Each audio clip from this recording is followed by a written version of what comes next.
YouTube channel biology classes में आप लोग का स्वागत है। तो हम लोग पढ़ रहे थे नर जनन तंत्र, मेल रिप्रोडक्टिव सिस्टम। ठीक है, तो मेल रिप्रोडक्टिव सिस्टम में हम लोग पहला टॉपिक जो है स्क्रोटम विल्सन थैली पर लेते पिछले के वीडियो में, कि जिसमें विल्सन मौजूद रहता है उसे विल्सन थैली कहते हैं। और एक विल्सन थैली में एक ही विल्सन होता है जिसका तापमान शरीर के तापमान से 2 से 3 डिग्री सेल्सियस कम होता है। ये हम लोग पढ़ लिए थे। आज चलिए दूसरा जो है नर जनन तंत्र, जो विल्सन है, टेस्टिस है, इसके बारे में पढ़ते हैं। कहता है मेल में एक जोड़ा टेस्टिस होता है। मेल में कितना जोड़ा टेस्टिस होता है? एक जोड़ा। और उसका आकार कैसा होता है? गोलाकार होता है, बिल्कुल गोलाकार होता है। अगर उसकी लंबाई की बात किया जाए, तो 4 से 5 सेंटीमीटर लंबाई कितना होता है? 4 से 5 सेंटीमीटर।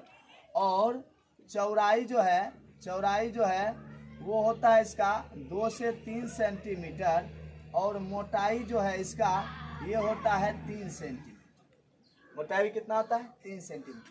और इसका भार की बात किया जाए तो भार होता है 12 ग्राम। कितना ग्राम होता है? 12 ग्राम होता है। ठीक है ना? तो आपको याद रखना है कि विल्सन का आकार गोलाकार होता है। ठीक है ना? और कितना जोड़ा पाया जाता है? एक जोड़ा। इसकी लंबाई 4 से 5 सेंटीमीटर, चौड़ाई 2 से 3 सेंटीमीटर और मोटाई 3 सेंटीमीटर होता है। और भार कितना होता है? 12 ग्राम होता है। भार कितना होता है? 12 ग्राम होता है। ठीक है ना? कन्फ्यूजन यहाँ से नहीं होना चाहिए। अब देखो, अगर हम विल्सन की बात करें तो विल्सन में 3 स्तरें होती है। 3 स्तरें, अगर ये हम गोलाकार लेते हैं तो इसमें 3 स्तरें होती है, पतला पतला। ठीक है, 3 स्तरें होती है। सबसे बाहर की ओर जो रहते हैं उसको ट्यूनिका वेजाइनालिस, ठीक है। और उससे नीचे वाले स्तर को ट्यूनिका एल्बुजिनी, ठीक है। और सबसे भीतरी स्तर को वास्कुलेसा कहते हैं। यहाँ तक का आप लोग को दिक्कत नहीं होनी चाहिए कि विल्सन जो होते हैं 3 आवरणों द्वारा ढका होता है। सबसे बाहरी स्तर को ट्यूनिका वेजाइनालिस कहते हैं, उससे नीचे वाले मध्य स्तर को ट्यूनिका एल्बुजिनी कहते हैं, और सबसे भीतरी स्तर को वास्कुलेसा कहते हैं। यहाँ तक दिक्कत नहीं होनी चाहिए। अब मेन हम लोग को पढ़ना है विल्सन के आंतरिक संरचना के बारे में पढ़ना है। संरचना, ठीक है। अब विल्सन के आंतरिक संरचना हम लोग को पढ़ना है। ठीक है, ध्यान से सुनिएगा, वीडियो को भगाना नहीं है, नहीं तो समझ में ये नहीं आएगा। बिल्कुल एक एक पॉइंट आपको समझना है। अब कहता है विल्सन जो है, ये देखिए ये विल्सन है, इसका आकार कैसा बताएं? गोलाकार बताएं। अब देखो, जब इसके अंदर में हम लोग जाते हैं, ये विल्सन है इसके अंदर, क्योंकि ये जो देख रहे हैं ये विल्सन थैली हुआ, यानी जिसमें विल्सन मौजूद रहता है उसे क्या बोलते हैं? विल्सन थैली कहते हैं। क्या कहते हैं? विल्सन थैली कहते हैं। जिसमें विल्सन मौजूद होता है विल्सन थैली कहते हैं। थोड़ा आप लोग एक काम कर दीजिएगा, वीडियो के डिस्क्रिप्शन में हम एक यूट्यूब चैनल जो है दे दिए हैं। आप लोग जैसे हमें सपोर्ट किए हैं, सब्सक्राइब किए हैं, थोड़ा उससे भी आज आप लोग जरूर कर दीजिएगा। उम्मीद करते हैं कि आज आप लोग रात में उसमें 30 सब्सक्राइबर हो चुका है, तो आप लोग अगर सपोर्ट कर दीजिएगा बहुत जल्द उसका सब्सक्राइबर भाग देगा। ठीक है ना? तो चलिए आगे की ओर चलते हैं। विल्सन थैली हो गया। अब आंतरिक संरचना की बात करते हैं। कहता है इसके आंतरिक संरचना का अध्ययन करने पर पाया गया, अब देखिए ये गोल है, आंतरिक संरचना का अध्ययन करने पर पाया गया कि इसमें अनेक पाली होती है। इसमें क्या होती है? ये अनेक पाली होती है। अनेक पाली बटा रहता है। लगभग कितना? लगभग 250 से 300 पाली होती है। अब आपसे पूछेगा विल्सन में कितनी पाली होती है, तो क्या बोलेगा? 250 से 300 पाली होती है।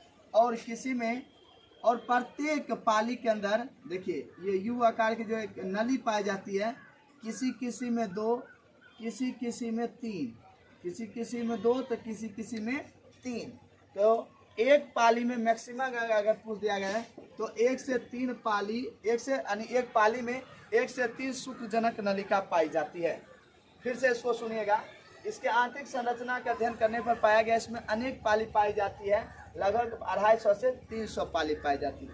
और इसी पाली के अंदर देखिए नली के समान संरचना होती है। इस नली के समान के संरचना को शुक्रजनक नलिका कहते हैं। क्या कहते हैं? शुक्रजनक नलिका कहते हैं। और ये शुक्रजनक नलिका एक पाली में होती कितनी है? 1 से 3 होती है। कितनी होती है बुआ? 1 से 3 होती है। यहाँ तक कंफ्यूजन नहीं होनी चाहिए। चलिए अब इसी शुक्रजनक नलिका को हम 2 शुक्रजनक नलिका को निकाल के इधर बाहर किए। इसमें से 2 मान लीजिए, इसमें से 2 कोई निकाल लिया। अब इधर समझते हैं इसमें होता क्या है। अब कहता है शुक्रजनक नलिका में जो होते हैं इसमें भी 2 आवरण होते हैं। ये बाहर वाले आवरण को आधार कला कहते हैं। क्या कहते हैं? आधार कला कहते हैं। क्या बोलते हैं? आधार कला कहते हैं। यानी शुक्रजनक नलिका को जो होते हैं बाहरी आवरण को हम लोग क्या बोलते हैं? आधार कला। क्या बोले थे कि शुक्रजनक नलिका के 2 आवरण होते हैं, ठीक है, और बाहरी आवरण को क्या कहते हैं? आधार कला। देखिए इसमें 2 आवरण है, एक बाहर के और एक अंदर के रूप। तो बाहर वाले को आधार कला कहते हैं। ये जो खाली वाला है जानकर हम खाली किए, ठीक है ना। और ये अंदर की ओर जो होते हैं इसे हम लोग कहते हैं जनन उपकला। क्या कहते हैं? जनन उपकला। ध्यान से सुने कि शुक्रजनक नलिका के बाहरी आवरण को आधार कला कहते हैं और भीतरी आवरण को, देखिए 2 आवरण बना दिए। बाहर की ओर जो देख रहे हैं इसे हम आधार कला कहते हैं और भीतर की ओर जो है उसे जनन उपकला कहते हैं, ठीक है। और जनन उपकला में कितनी कोशिकाएं होती है? 2 कोशिकाएं। देखिए ये जनन उपकला है। यहाँ देखिए इसमें हम आपको केंद्रक दर्शा रहे हैं, ये ठीक है ना, ये केंद्रक दर्शा रहे हैं। इसमें भी देखिए इधर देखिए केंद्रक इसमें हम दर्शा रहे हैं। तो ये इसमें कोशिकाएं होती है, ठीक है। ये बड़ी कोशिकाएं हैं। ये कौन कोशिकाएं हैं? ये जो आप देख रहे हैं जनन उपकला में 2 प्रकार की होती है, एक बड़ी होती है एक छोटी। ये बड़ी वाली कोशिका को हम लोग कहते हैं सर्टोली कोशिका। कौन कोशिका कहते हैं? सर्टोली कोशिका कहते हैं। और अंदर वाले कोशिका क्या कहते हैं? ये जो स्तर पर देख रहे हैं ये छोटे छोटे आप लोग देख रहे हैं, इस कोशिका क्या कहते हैं? तो इस कोशिका को हम लोग कहते हैं, इस चित्र में हम लिख देते हैं, इधर भी दर्शा देते हैं। इस कोशिका को हम लोग कह देंगे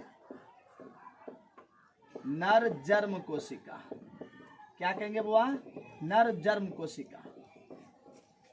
सुनिए, शुक्रजनक नलिका में कितने आवरण? 2। बाहरी आवरण को आधार कला और भीतरी आवरण को जनन उपकला। जनन उपकला में कितनी कोशिकाएं? 2 कोशिकाएं। बड़ी कोशिका को सर्टोली कोशिका, ये सब जो देख रहे हैं ये बड़ी कोशिका, और इसके सतह पर जो देख रहे हैं यही क्या छोटी कोशिका है, जिसे नर जर्म कोशिका कहते हैं। अब देखो नर जर्म कोशिका क्या आगे चल के बनाएगा? यही आपको क्या बना देगा? शुक्राणु बनाएगा। क्या बनाएगा? शुक्राणु बनाएगा, स्पर्म बनाएगा। यानी ये शुक्राणु बनाने क्या करता है? काम करता है। और सर्टोली कोशिका क्या करेगा? तो सर्टोली कोशिका जो है इस शुक्राणु को पोषण देने का काम करेगा। क्या देने का काम करेगा? पोषण। तो सर्टोली कोशिका का काम क्या होगा? ये पोषण देगा। और नर जर्म कोशिका का काम क्या होगा? ये शुक्राणु बनाने का क्या करेगा? काम करेगा। अब देखिए 2 शुक्रजनक नलिका के बीच में यहाँ भी खाली होगा। इन दोनों खाली के बीच में जो है छोटी छोटी कोशिकाएं पाई जाती है। इस छोटी छोटी कोशिकाएं को अंतराली कोशिका या लेडिंग कोशिका कहते हैं। क्या कहते हैं? अंतराली कोशिका या लेडिंग कोशिका कहते हैं। यानी 2 शुक्रजनक नलिका के बीच में जो खाली स्थान होते हैं उसे अंतराली कोशिका या लेडिंग कोशिका कहते हैं। और इसी कोशिका में जब LH हार्मोन, कौन hormone? LH hormone, luteinizing hormone जब प्रेरित इसको करता है तो ये कोशिका किसका निर्माण करता है? ये कोशिका जो आपको है वो टेस्टोस्टेरोन हार्मोन का निर्माण करता है। तो टेस्टोस्टेरोन हार्मोन का निर्माण कौन करेगा? अंतराली कोशिका या लीडिंग कोशिका। शुक्राणु का निर्माण कौन करेगा? नर जर्म कोशिका। शुक्राणु को पोषण कौन देगा? सर्टोली कोशिका। यानी जब यही आपको नर जर्म कोशिका या बाहर में यही क्या बनाएगा? शुक्राणु बना लेगा। ये किस में प्रवेश करेगा? ये प्रवेश करेगा सर्टोली कोशिका में, जहां इसको क्या मिलेगा? पोषण मिलेगा। अब देखिए टेस्टोस्टेरोन हार्मोन की बात किया जाएगा, पर्सनल इसका काम क्या है? तो आप क्या बताइएगा? ये मेल में जो है इसका जो निर्माण होता है वो मेल में होता है। इसका काम क्या होता है? मेल को, यानी अगर कार्य पूछ देगा आप बताइए कि टेस्टोस्टेरोन हार्मोन क्या कार्य क्या है, क्या बताइएगा? कि ये मेल के आवाज को मोटा करता है। मेल के आवाज को मोटा करता है। इसी के कारण मेल में दाढ़ी और क्या आता है, मूछ आता है। अगर ये नहीं होगा, जिसमें कम होगा तो उसको दाढ़ी मूछ नहीं होगा, ठीक है ना। ये हो जाएगा टेस्टोस्टेरोन।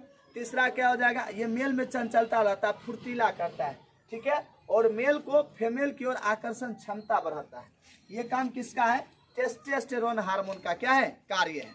अगर आपसे पूछेगा कि वृषण का कार्य बताए, तो पूरे वृषण में आप क्या देखिए, अभी क्या बना, अंतिम में एक शुक्राणु बना और अंतिम में क्या बना, टेस्टोस्टेरोन हार्मोन का क्या क्या निर्माण। तो सीधा इसका दो कार्य होगा, ये किसका निर्माण करता है, ये शुक्राणु का निर्माण करता है, और क्या करता है, ये टेस्टोस्टेरोन हार्मोन का क्या करता है, निर्माण करता है। तो आपको शुक्राणु का कहेगा दो कार्य, तो वो भी बता दीजिएगा। आपको पूछेगा टेस्टोस्टेरोन हार्मोन का निर्माण एक कार्य, तो वो भी बता दीजिएगा।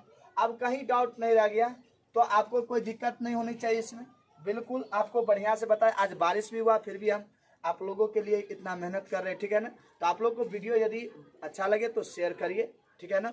और आप लोग भी सब्सक्राइब बढ़ाने का और काम करिए। धन्यवाद। जय हिंद, जय भारत।